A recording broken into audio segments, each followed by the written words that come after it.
Hi everyone, welcome to day 3 of our 30-day handstand challenge.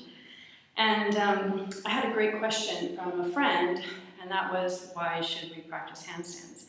And there are several reasons why handstands are good to do. One of them is, of course, they're fun. They improve balance. They improve core strength, also upper body strength, and they improve the mood. So why not give it a go? If you're really new to inversions, handstands, headstands, etc., then it's important that you build your upper body strength first, okay? So the first step in doing it is actually thinking about the wrists. And so one way that we stretch out the wrists before we get started is just simply turning the hands in a circle.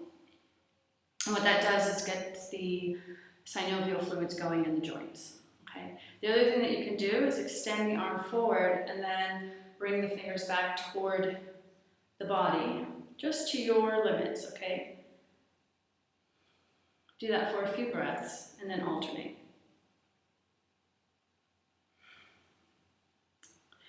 And then what we're going to do is, before we even place our hands on the mat, we want to think about the position of the hands.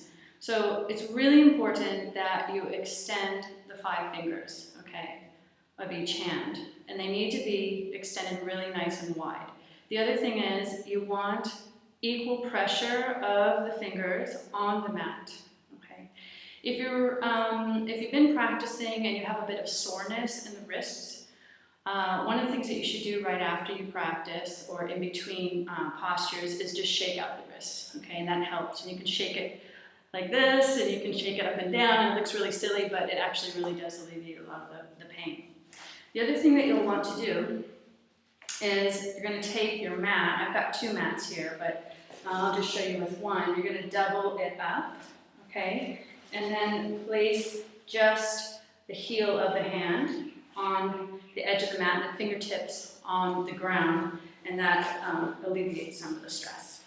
Okay, the next thing we want to think about before we even begin to get into our planks and the things we're going to do today is your core body and the posture. So if you think about kind of how we normally sit when we're relaxed, we're just sort of rounding our back and relaxing the belly.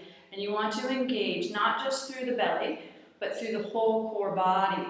So imagine that you're putting a corset on and use your muscles as the corset. So then just tighten that corset. You see what happens to my posture? All the way up into the armpits. Okay, and then press the shoulders away from the ears. Try that and see how that feels. It's a bit different than just sitting and then engaging the muscles in the belly. If you engage through the whole core body, you have a much stronger frame on which to turn upside down. Okay, so the next thing we're going to do, we're going to come onto hands and knees. And alignment's super important here. So you want the wrists, elbows, and shoulders stacked right on top of each other.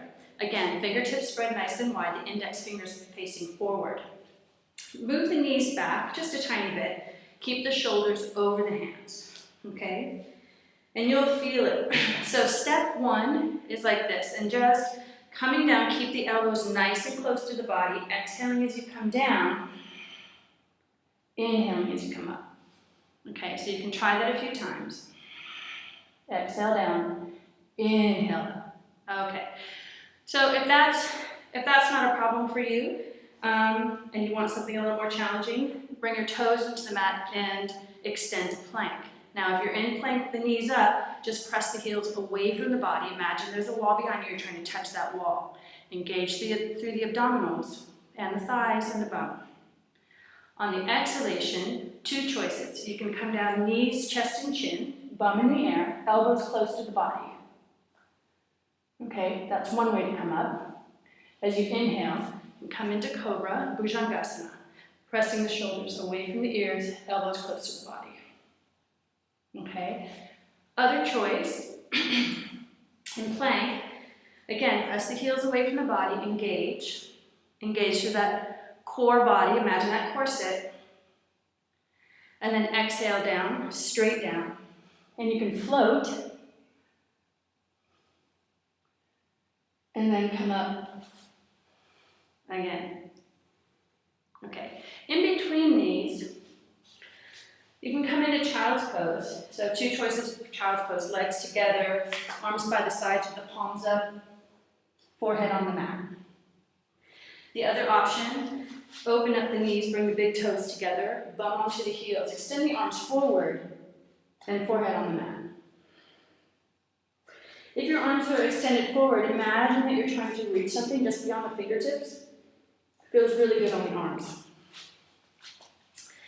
If plank pose with knees down or up is not accessible to you, like let's say you're really just starting out, building up strength, it's no problem. Just go up to the wall, okay? And you're gonna try the same thing. So standing with your legs nice and straight. Go up to the wall, keep your hands about shoulder distance apart, and then on the exhalation, come down just as far as is comfortable for you, okay? And then pressing back up. We all start somewhere, so start where it's right for you. This is your body and your practice, so don't try to emulate something that you see in a magazine. Just go with your own practice. The other thing is, if you are confined to a chair, but you have movement in your upper body and you want to build more strength, one of the things that you can do is bring your hands down again underneath the shoulders and begin to lift. Okay?